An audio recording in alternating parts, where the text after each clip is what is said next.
everyone, and welcome back to the World Explorer podcast. This is the podcast where every week we take a random prompt and create an entire world around it. My name is Casey, and I'm joined with Isaac. Hello there! So today we are world building AI art once again, because there's a ton of AI art out there with a bunch of fun, fantastical creatures, many of which I have created, and then we've world built things around them. But scrolling through some artwork, I found one that was just so unique and it looked so fun that I said, we just gotta world build this. And Casey has not seen it yet. And so you're gonna get her reaction. I am sending it to her now. What? What type of electricity giraffe deer is this? I was thinking it's sort of like a fairy deer crossed with a wolf with some interesting feet. I'm getting very strong electric eel meets giraffe meets deer. Got inside some weird chemical magical bat, and out popped this. But it's also got like the fairy wings on the back, and it's got the wolf head. Oh. And the ears are sort of deer-like, I guess. And then it's got antlers. It's got antlers. It's got these three-toed claws, paws, or something. I don't know. And a very short tail. I feel like if I were making this, I would make the tail a bit bigger. Are they hooves? He has hooves. Yeah, I've zoomed in, and so he's got classic like cow or pig hooves. Oh, I see. But then there's these like things protruding out of them, which aren't really claws because they're not like digging into the ground. It looks more like an encasing. They like fly. Almost like a cage around the hooves. Yeah, but he doesn't have claws. He's got hooves. Okay, yeah, I thought that cage-like thing was claws. No, those are hooves, and he's wearing some sort of a shoe. Is that part of the creature, or is that just something the creature's wearing? I think it's part of it. He's not wearing any other clothes or man-made stuff, so I'm gonna assume that's part of the creature. So what's up with the red lips? I just noticed those too. It looks like it's wearing lipstick. It really does look like he's wearing lipstick. This is the first time I'm actually zooming in on this. Yeah, so for those of you who are just listening and not watching, you can hop into our YouTube channel. You just search the name, it shows up. Or it's also linked in like every podcast description. And you can see it in like our thumbnail, because we'll have it in the thumbnail. And also, if you click onto the video, the image that's just going to be in the background of our video podcast will be this guy, so you can take a look of it yourself. The hair is so weird. The hair looks like an electric eel has merged itself onto the head of this creature. Like, it's not hair, it is the body of an eel. Yeah, but like, it has scales. But something I noticed about it is that it's transparent, and the further down it goes, the more it becomes transparent. So I'm wondering if this is less of a solid hair and more like it almost becomes what's the word? All I can think is astral projection. It looks like a spirit of an eel is growing out of its head. Kind of, yeah. I don't know how else to describe it. This is the weird stuff that you can get with AI art. Yeah, it's also got like star patterns inside of its body coat. It's got the weird leafy wings. It looks like a spirit creature. It really does. It is definitely of the spirit realm. Like, its eyes are glowing. Its fur is glowing. It's got what looks like a galaxy on its shoulder. Yeah. I mean, even its, whatever those extra things protruding from its hooves are also kind of glowing. Yeah, this whole thing screams spirit creature. Either that or that glow's just coming from the ground, which is weird. Yeah, what's underneath it, though, is something that I think is also interesting that we need to world build. It looks like maybe that's like a portal to the spirit realm. I don't know. I was about to say, it looks like a summoning circle. And then next to that, we see these glowing plants, these purple, looks almost like a teardrop shaped glowing purple. They look like spirit mushrooms. Kind of, which makes me think either this is in the spirit world, or it is an area that is very close to the portal, and that causes the spirit world to sort of leak through and start growing all these. So like this is a gateway to the spirit world. Yeah. Because you also have these weird, like, light things, which I can't zoom in close enough to see what they are. They look sort of like green fireflies. When you zoom in on them, they're just green blobs. Yeah. I think that they're maybe they're green fairies. I don't know. I think they're just little light particles. Or that. Just having a nice time. There's also in the background what look like, I want to say, tall ice onions. Oh, we see those. Like cone shaped almost.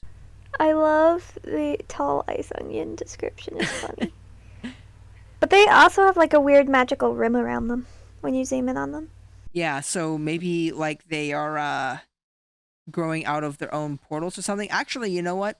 The purple plants in the water have the same sort of thing, and so does the portal. So are these like a bunch of mini portals that are growing stuff from them, and then you have this one big portal that the creature came out of? That is what this image is suggesting. Yeah, so this would be the gateway. This would not be the spirit world itself, but this would be the area with the gateway. Yeah, this definitely screams spirit world is bleeding into the real world, and this creature just popped out. And this is like a different world from ours as well. I think it's important to note because the trees are different, and and like the grass is purple. But I think that's just the natural of the world, like the actual world versus spiritual world. Yeah, I mean, you could just say that this is our world. You could say this is our world. It's just got a bunch of spirit world elements just bleeding bleeding through. I want purple grass. Purple grass is really pretty. It's very pretty. I would like it. I like the trees too. They're very they're very vine-like. They are. They look like they're just covered in vines and they're just vines, Yeah. actually, because you'd see in the tree in the top right, it's just a bunch of vines wrapped around into like that shape. Yeah, they are. Just kind of cool. And then you have like the classic pine tree just chilling. Yeah, we've got It's the most multiple. normal little pine trees, little baby Christmas trees, just in the back. Yeah, there are multiple pine Living their best trees life. just throughout this forest, and Yeah. they're very small. It's like the only normal thing. They are. They're very tiny. That or this creature is just ridiculously massive, which I think it is. Well, that suggests that but that also suggests that these other trees are ridiculously massive, or that if that's a normal-sized pine tree, those are some very big mushrooms. Okay, so let's try and figure out the size of everything, judging by the height of the grass. So, the grass looks like it's maybe 4 inches tall or so. So these are small pine trees. They're not tiny pine trees, but they're like, decent sized Christmas trees. Which okay, yeah, makes this thing probably too big. Probably about 30 to 40 feet tall. Too big. Far too big. I'm going to say this thing's probably closer to 40 feet tall. You're like... Because think about it, you're like the height of the Christmas tree. Well, I think that the... And you go up to like, what, the top of the leg of the creature? Yeah. It's a big creature. That's scary. Oh, yeah, it's a lot bigger than I thought. I just thought they were baby pine trees, not a giant fairy creature. And then also the ground is just covered in vines, like near the water. It just looks like a root system, like all of the roots are connected. Yeah. Just kind of fun. But it also looks like if this creature did one good jump, it's falling straight back through the portal. Where else can we go with this? So... Well, we should probably start talking about like the creature itself and its magical abilities, because if this thing's not magical, then nothing is. What would a creature with all these different properties do? What would it represent? What would its life mission and goal be? Other than to freak out the first person who sees it. So I just think can't maybe get we need over. Like, I don't know what to do with it. I think first we need to discern. But the fact that it's got an eel head, like hair. Yeah, it is a strange feature. Like, something about that has to mean something. So there has to be a reason why its hair is I think an eel. first we need to decide, was this thing summoned or was this thing brought here by its own will? Is this a summoning? Is it coming with a mission, or is this thing I mean, I guess is it a demon or is it a spirit animal? I think spirit animal. It doesn't have enough red and black to scream demon. I don't know. It's got some pretty red lips. That I think they're more pink. Yeah, but they're still weird. Yeah, if I were making this, I would have just used a little bit of in painting or something to just get rid of that. This looks like the spirit animal that comes when you've done messed up and it's here to tell you off. Kind of like maybe humans have started burning down the forest or chopping down the forest, destroying all the wildlife, and now this creature is here to be like, you guys are destroying everything, and now I am here to destroy you. Yeah, something like really interesting about this creature, I think, is like the water elements associated. Like it has the eels. It has like what were wings, but they almost look like fins, like fish tails and fish fins, like for angelfish and stuff like that. So it also kind of has an aquatic feel to it. Kind of. I mean, maybe okay. So maybe because this creature is just a combination of all kinds of different creatures, maybe it is like a protector of nature. Maybe. And it came here because humans are being dumb, as per usual. That's the normal narrative when the spirit realm comes a knocking. So, yeah, I would say that this is just a combination of all different types of creatures, except birds, apparently. True, there's not even feathers. Yeah, all the creatures of the world are very important. All their lives are sacred, except for the birds. I mean, we could play into that if we really wanted to. We really could. It's like I am a combination of all land and aquatic life, but not sky life. Like a world where water and sky are at war, and the land's like the in between. And now the spirit creature is taking on partial land features to come and ask the land dwellers for aid in the battle against the air. Okay, so we've gone from a narrative of protector of nature to a war between land and water, and this creature has come to ask the humans' help in destroying its part of nature. Yeah. The air and the water are in a constant battle with each other, and the in between is the land where we are trapped inside. So this is actually a water spirit coming like to mediate with the land and try to convince them to fight against their war with the air. I do actually kind of like that idea, and that's why it took on all these characteristics. It originally had only water characteristics, but then it took on these other characteristics so that it could better relate to and communicate with the land dwellers. Because I don't think it's just humans. It's probably land animals as well that it's trying to communicate with.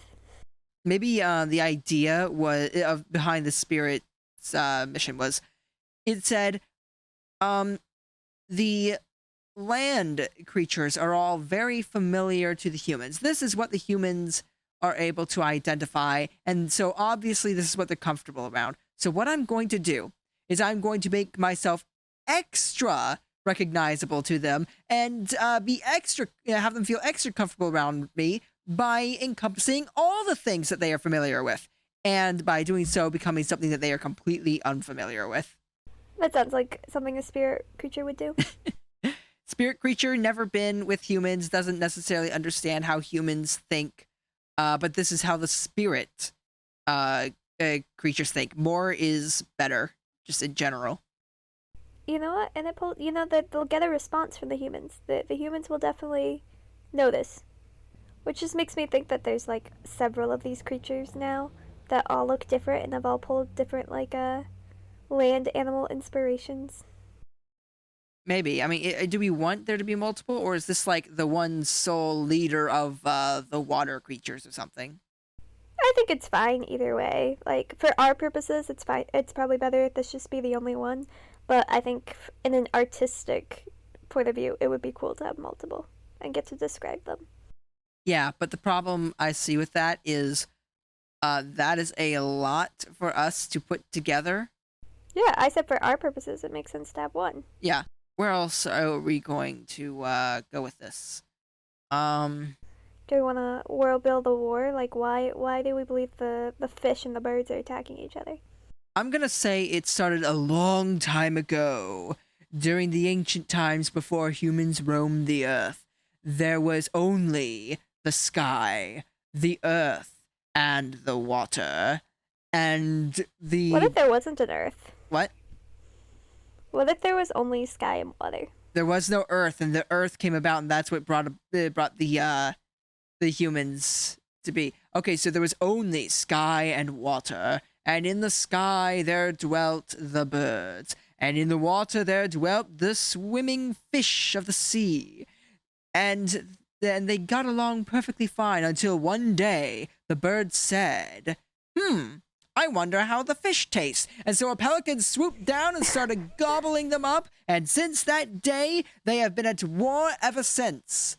Or they could have had where they lived separately. They never had any reason to interact. And then suddenly land appeared. And there became a war over who could take over the land. Like it was this in-between space and they both wanted access to it. And obviously I think the birds have won at this point because the fish can't go on land, even though some of them can breathe air.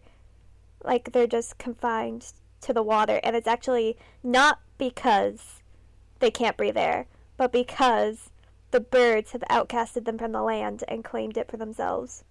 Yeah, in an alternate future, fish were walking on the land. Yeah, they were flopping around, having a grand time. Well, now that I think about it, there are actually some types of fish that can go on land. Like there are fish that will leave the water and they will crawl around on the beach. Yeah, I mean, there's a lot of aquatic creatures just in general that can breathe air and stuff. Yeah, that's true. Like maybe things like sea turtles, were part of the warriors that actually managed to get onto land. And they are some of their warriors to this day, but they are struggling because air superiority. Yes, I mean, do you see what birds will do to baby sea turtles? Yes, that's what It's I'm horrifying. thinking. So the water has just been fighting a losing battle constantly, and so now this creature has come about to say it is time for the days of the sky to end. And for the fish to rise out of the water and kick the birds back beyond the clouds, Yes. so let's agree that like the hope of the end of whatever this series is that the fish creatures and bird creatures can share the lands with the humans, and we can just have walking fish and keep our birds. Yes. Because that's the ideal, right? Yes. And I'm thinking maybe something that this creature could do is take water from like nearby streams and stuff and have it flow upwards or up and around trees, and then just encase the trees in water so that fish can swim up the trees. And I mean, that sounds cool. yeah, but the thing is, in that process, they can also drown any baby birds in nests. It's like you came. The thing is, it's like you came for our nests and our baby turtles. Now we come for yours. Well, that just got dark. It was already dark, and they are They're just returning the favor. Yeah. And now you have humans who have to figure out how to mediate between like the spirits of the water and the spirits of the air. Well, now they've got a problem where they can't really choose sides because this giant spirit creature has shown up and said, I have come to ask for your assistance. And what are they going to do? Turn her down? If they turn this creature down, she's just going to be like, okay, if you're not my ally, then you're my enemy. And what are they going to do against it? But we need birds. Like, and also if they're also attacking the air, and if we're considering like sea turtles and crabs and stuff as part of the sea, then we're also probably counting things like bees and butterflies as part of the air. We can't not have those. They pollinate. Unless the fish are going to learn how to pollinate flowers for us. We need to keep the air creatures around. I just got a really funny vision of a goldfish just bouncing from flower to flower and pollinating it and bringing it back to make like a watery honey. That is actually an interesting idea. Have the they could be like, but we need the bees, and then the spirit creature can be like, we'll pollinate for you, and then actually try and do it and fail. Yeah. Because that's the thing. I think that's what's going to have to happen is that humans are going to have to like educate the spirit creature of why the birds are necessary, or why the air creatures are necessary. Like, and then them realizing that they can't replace the birds or the air creatures and the things that they do, but instead they can find their own place and their own balance and incorporate both of them kind of coming together to create something new and better instead of just deleting one for the sake of the other. So, how does this creature feel about humans going fishing? That's a wonderful question. Probably not too happy about it. But then again, the ocean eats itself constantly, and birds do the same, so I have a feeling that maybe she's actually like, whatever. I mean, the thing is, she has a problem with birds eating the fish. So would she have a problem with humans eating fish or fish eating other fish? Is she trying to create a. I don't know. I don't know if she would or not. That's a very good question. So I'm just trying to figure out, like, is this a world where none of the fish eat each other? Or are the I guess it would have. In which case, it also has to be a world where like the air creatures don't attack each other either. yeah, like blue jays are friends with all the other birds, and if you know anything about blue jays, they are evil. They will throw out eggs from other birds' nests and then claim the nest as their own. Yep. Yeah, I just went on a hike and there's around the hike they have bird nests and they have two of them, and they talk about it's how they want blue jays, but the issue is that there's like this weird dynamic with other birds where they have to have a neighbor other to like live next to them, otherwise they'll just kick everyone out and just be a menace. So by having two nests they can live in harmony, but if they only have one nest it causes fights. So something I'm wondering about is the water has this big spirit creature. I know we were. The air has to, and I think like Earth has to have one too. Well, what if Earth's like both land hold and on. air have to What have if them? Earth's spirit creature does not exist yet, and the Earth is still considered to be fairly new, and the water creature has only just now formed, somewhat recently, and So what? But the air, I bet the air creature would have existed for a while and is like older, because they have so much more power. yeah, probably, or maybe they've both existed for quite a while, but they've been commanding their own armies and stuff from the water and from the air, and haven't had enough power to actually punch a magical hole through the spirit realm into the physical realm and onto land until now. And maybe that's because maybe the water people were just being suppressed so much that they didn't have much power, and they had to slowly over time give their leader enough power to actually break through. And that's why only now in this war is she showing up. And maybe in response to her showing up, because this is a big deal that maybe the air creatures didn't know could happen, maybe in response to this, the birds suddenly send their leader to go and try and take her out, or maybe fight the humans. Yeah, I mean that could definitely sway which side the humans are, depending on how that goes. Yeah, because like if the birds come down and just instantly start attacking, us as humans tend to go on the defensive and want to protect things that are being attacked, and therefore would start siding with the fish. But if it comes down and tries to negotiate and the fish side attacks, then obviously we'll be more inclined to the bird side. Or if they both start fighting, but they don't, but like we could tell they're both just fighting, we'll start going into negotiation mode, because that's another thing humans like to do. So depending on like how that first interaction goes, we'll probably decide which side the humans go with. So as a story writer, you pick what side you want based off of that first interaction. So the water creature seems to have this idea. We've already established that she seems to have this idea that if you're not with her, then you're against her, and is not really asking for help, but more demanding help. And also doesn't seem to fully understand humans. Maybe with the birds having been on land for so long and having dominion over it, they better understand humans. And so the air spirit creature is able to go to the humans and be much more civil and be able to try and persuade them to help instead of demanding their help. so that they are less likely to turn on. Honestly, though, I feel like the bird spirit would just look down on the humans. Like, they've been here longer. This is their land. They own it and they know it. And these humans are just like these little things that they've watched pencil together a civilization for themselves. And they don't even have their own spirit creature yet. Like, I feel like the birds, like, the water creature is very demanding and determined, but at least she kind of has a respect for the humans and what they're capable of. Well, the birds might be more negotiable and like friendlier, but also they have zero respect for the humans and think they're just on a lower scale and aren't as threatened by I them. like that idea, and it's reminding me of when we did the paper airplane world with like the Pixar style story where the birds look down on the humans. Yeah. Yeah, but It it makes does. sense. It really does, and I don't know. And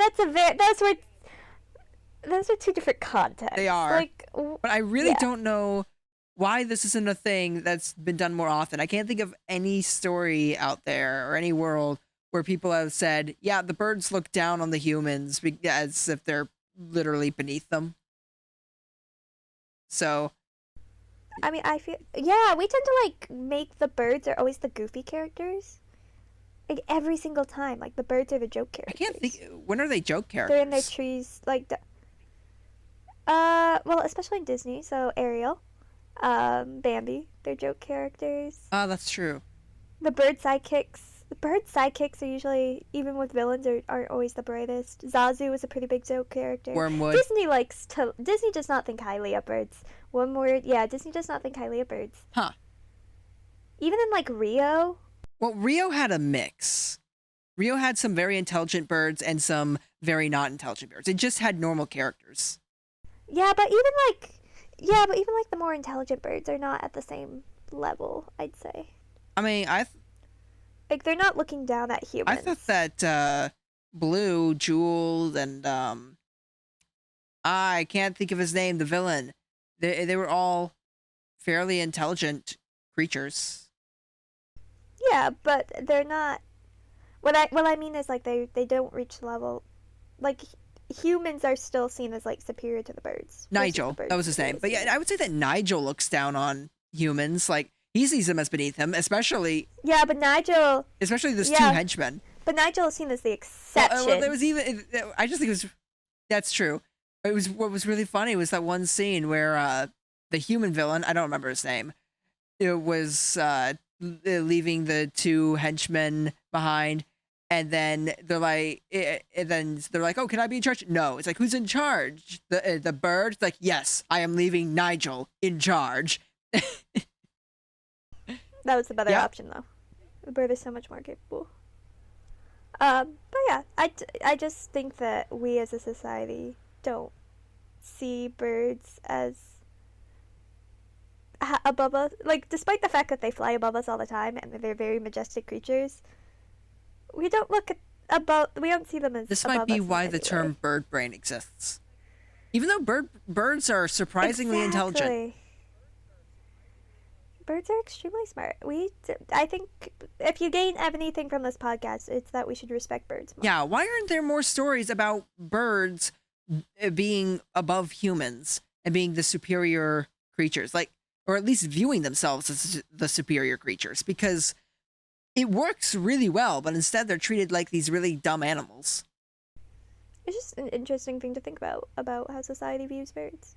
I mean, we also view fish and stuff as even worse. Well, I think that's because fish, they have So- like one expression and it looks stupid.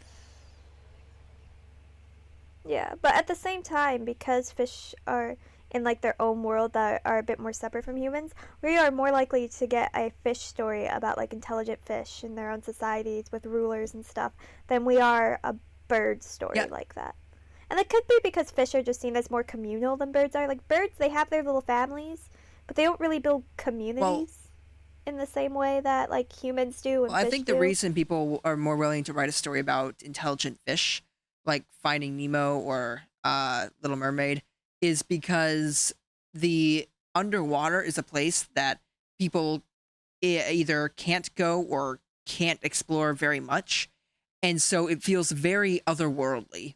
Whereas birds flying around, we see birds like every day, and we see their nests in the trees and everything. It doesn't feel as magical and otherworldly and unknown. Whereas we've only explored 5% of the ocean, and it has a ton of really weird creatures, and it's got coral reefs with like unique looks to them, and enemies, and uh, just all kinds of stuff that makes it feel so otherworldly that it makes it a really fun setting that people aren't that familiar with for a story. Yeah, that's just it. Like the ocean is its own separate society, and we can see the societies and we can study them. But the birds, we know a lot about the birds. There's not much we don't know about the birds, and they're not very social creatures. So it's and as humans who are very social creatures, we tend to look down on creatures that are solitary. Like we have a high respect for social creatures more so than that. Like the idea of creatures built like the humanity and intelligence and having a soul is directly connected to being able to build communities and have relationships. And the fact that birds do that to a lesser extent than a lot of other creatures is probably why we look down on them. At least that's my theory. But also the term "birds of a feather flock together" is a thing because birds hang out with each other all the time. Like just yesterday, there was a massive flock, what had to have been thousands of birds just flying overhead. It was very cool. And Yeah, I mean I've seen that stuff too, but yeah, I don't know. then you got flamingos. Flamingos all like to hang out together. But that's just the thing. I think that expression comes from the fact that it's one breed that sticks together. Like bird types don't mingle very often. That's true. They're more likely to kill each other. They are, compared to fish, where they have coral reefs are an entire ecosystem. But then you have like rainforests and those bird societies, and those are a lot more creative. And that's probably why like bird stories like this happen to happen in the rainforest setting, because that's one of the few places where birds have that society. Yeah. So that's why Rio is set where it is. Like you're not gonna get a Rio City with pigeons in New York City. It's just not gonna happen. Yeah, it wouldn't be nearly as colorful either, or as Impactful. fun. Yeah. Yeah, because the thing that makes Rio fun is that so many different birds interacting. But the truth is, there's not terribly many places in the world where you get those interactions. Yeah, and like it makes it even just like from a visual standpoint, it's just it's really spectacular to see all the different species of birds with all the different colors flying around and singing and dancing, and it's Rio's just a really good movie. This entire episode is turning into a review on Rio. Yeah. Well, no, it's also because I don't know how we've got into like this in-depth study of like why we view birds the way we do. I mean, I'm having fun with this conversation. I am. I don't know how other people are feeling. You guys all came here for world building, and we're sitting here going like, why don't we respect birds enough? Today we're gonna answer that question. Do we want to get back to world building this creature? Like I'm enjoying our conversation on Rio and birds and stuff, but also it's not the point of the podcast. I think it had a point. I think it had a point for explaining the story and why our story is unique and why it should be done. But I think we're good on that topic. I think people get the point. I would not mind doing a review of Rio someday. It's like not relevant anymore by any means. It's been out for so many years, but it's such a good movie. Yeah. I mean, we should watch Rio together. We should. Is that what you're saying? Like next time we see each other? We should. Okay. It's a wonderful movie. I mean, we got a lot of stuff we're planning on watching though. Okay, I'm so sorry. This is us just now having a normal conversation instead of world building. If people go to there are 10,000 other podcasts out there for people who want to hear people have normal conversations.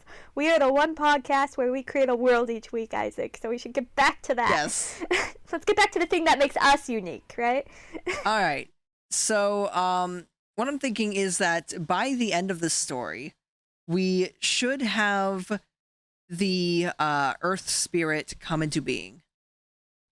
After the water and the air have I mean, That's actually such a good just visual representation of like Earth coming into itself. Like this isn't a story about repairing the relationship between water and air. That happens, but this is actually a story of Earth coming into itself as one of the three beings and as a mediator between these two areas, as an in between, and learning its place in enough to actually produce its own spirit.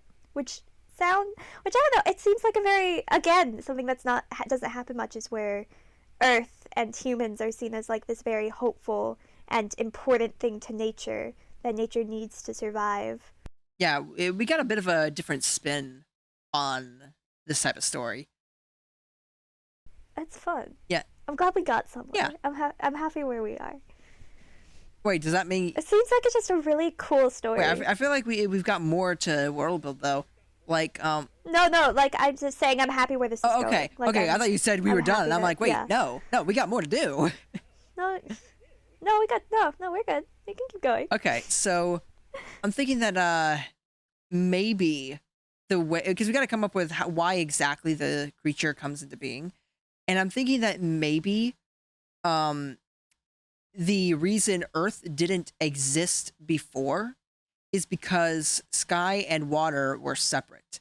But then, after conflict arose between them and they started fighting, they essentially started coming together, not in a good way, but they started coming together.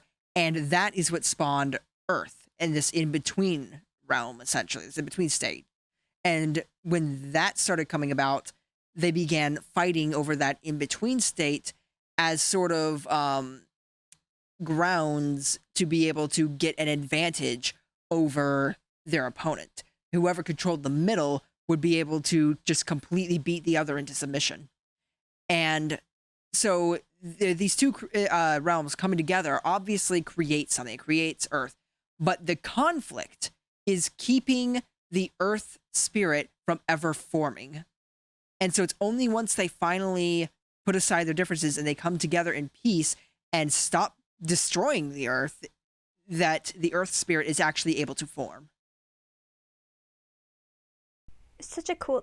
I'm just imagining like this is both like a very cool intro to a movie and a very cool outro to a movie.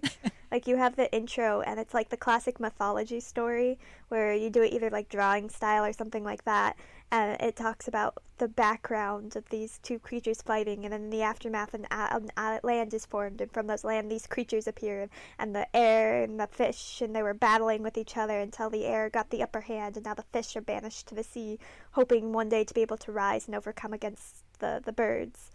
And then at the end, once they've got their peace, you just have this scene where like they're panning out between these two spirits in harmony, and then you just see in the like coming from the earth and a third spirit who is very clearly the earth spirit just walk it. I don't even think it has to say a word. It just has to appear in front of them and like nod, and they can acknowledge each other's existence, and then it pans out and this movie ends. Okay, but to make their the Earth creatures appear, or the Earth spirit's appearance a little bit more sort of impactful. Oh, yeah, I want all of like the woodland creatures, all of the Earth creatures to come together very slowly, walking out of the woods and form a circle or maybe a half circle or something. They kneel, and then in front of them all, there's like this glowing yellow circle, and then from that and a bunch of pixie dust looking stuff, the Earth creature forms. And I think like another really really cool kind of respect thing would be that then you have the air spirit and the water spirit also like bow in respect, and then you could have the earth spirit like bow back. Yes, they all see each other as equals, and it's like this moment of unity, and finally nature is at peace because you needed the third spirit. We were the third spirit all along. Getting some Frozen 2 vibes. That was exactly where my brain went when I said that. I think this is gonna be this feels more impactful than Frozen 2's reveal. I wasn't a big fan of Frozen 2's reveal. I was like, I saw it coming. Yeah, like a lot of people saw it coming, and then by the end, I think I thought about it. I thought maybe it was Elsa, but then I also thought to myself, you know, water and ice are already so similar. Can you really call them separate spirits? And then it was revealed she was the fifth spirit, and I'm like, it feels so out of place. Yeah.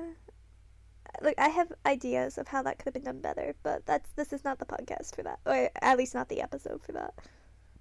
I know. I'm curious. People in the comments, do they want like fixing bad movies episodes?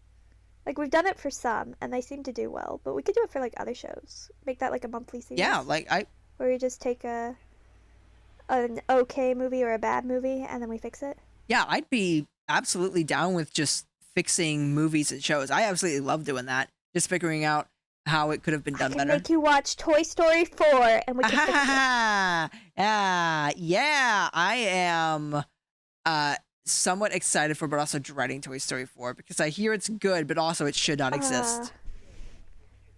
It should not. No, it's not good. In what world is that good? Anyone who likes Toy Story 4 has no respect for the original 3 Toy Story people, and I'm not sure we could be friends. I mean, I'm being honest. I am curious now if we can fix Toy Story 4 because it's one of those things that shouldn't exist. This is a very tangent-heavy episode. We haven't had a tangent-heavy episode like this in a while. We've been good at staying focused, but this week, oof. Yeah. Where else do we want to go with this world and this?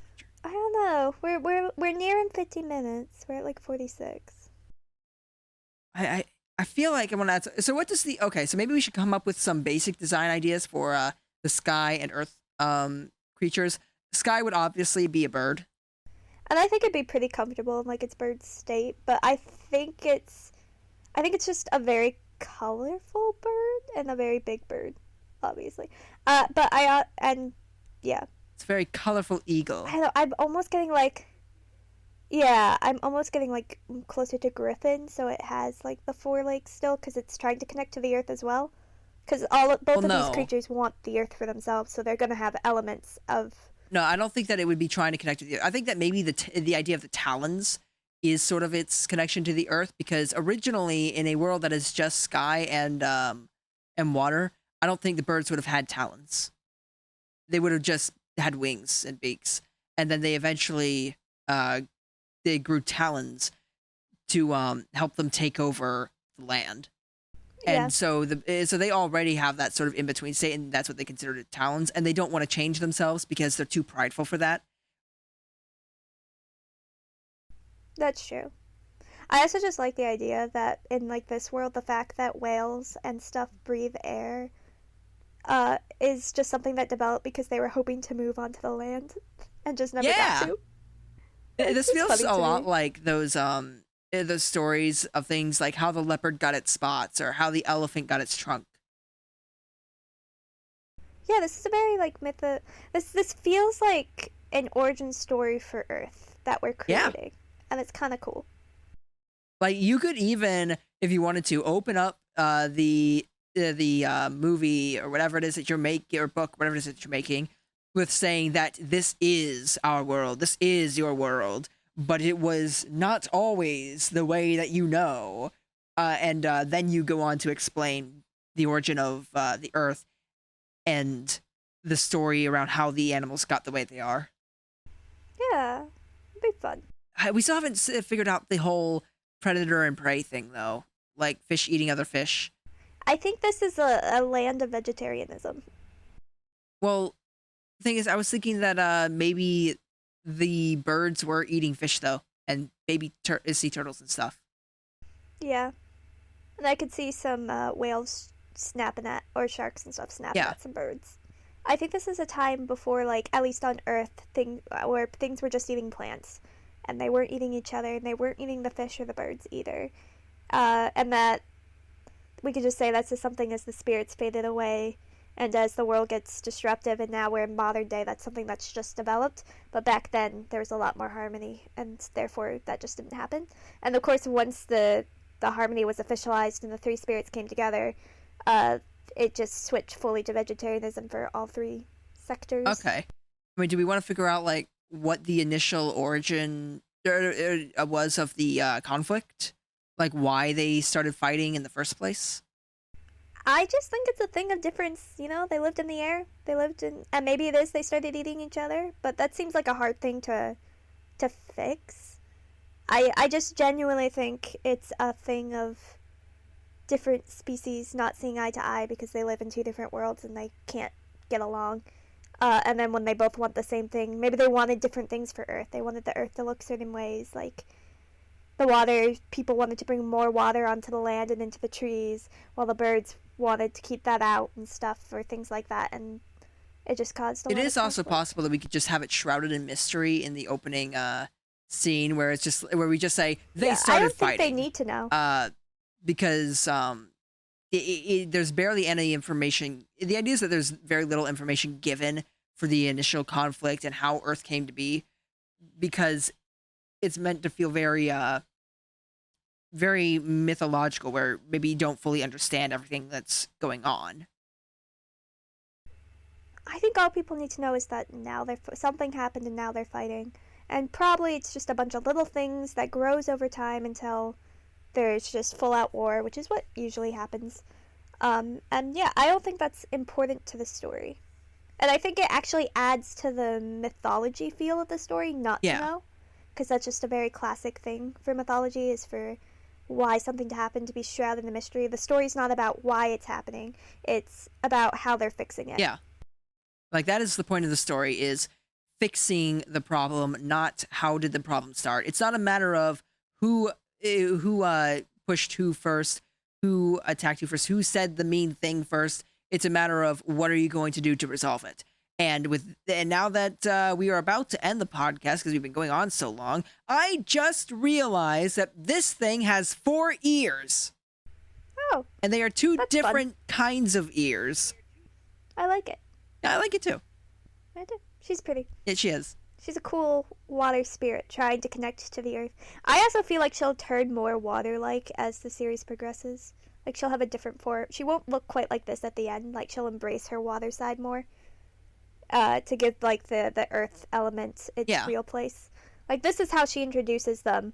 But I do think that what she looks like now is nothing like what she's going to look like at the end. Maybe same color scheme and vibes, but I think she's going to fully embrace her more aquatic side as she realizes that that the earth needs its own place. I imagine sort of a pinkish blue, maybe some of the purple, like kind of like the colors are now, glowing fish thing. Yeah. And I imagine that the earth I think the earth spirit would probably look pretty similar to what the water spirit does now, but losing, the giant eel like hair, the fins. Maybe it would actually, I don't know. It'd probably still be a combination of earth animals for the most part, but maybe in a different order and a different set of animals to make it look distinct. Yeah. I don't think that's our. We don't have to come up with that. We thankfully. don't. I just want to note that this is definitely not how the water spirit ends. This is how she introduces herself to the people, but by the end of it, I think her becoming more in tune with being part of the ocean and the earth having its place will reflect as she changes. And I think that'll be cool to see. I think it'll be fun that she'll have variants. Yeah, I think this turned out really well. This is a good world. Yeah. I think that the AI art episodes often tend to be some of the best. But I think it's because we're starting from such a strange, unique point that we get things that just aren't really done anywhere else. Yeah. Like, I'm thinking of the different, like, AI animal arts. And if you guys want to see that on the YouTube channel, we have a playlist of just art based off of images. So it's just images in general. Most of them are AI. I think there's one that's not. And it's just us looking at a picture or an animal picture, and we're creating this. And you can go and check out the full playlist and see our other fun creatures. Like a demon creature that's actually a really good pet, or a very pretty cat that has way too much pride. Things like that. Yeah, Fun floral stuff. fish cat. But we're gonna yes, but I think we're gonna end the podcast here. And we'll be back next week with another world, another prompt, or maybe a movie review. Who knows? We'll see. We'll find out next week. Exactly. So we'll see you guys then. Goodbye.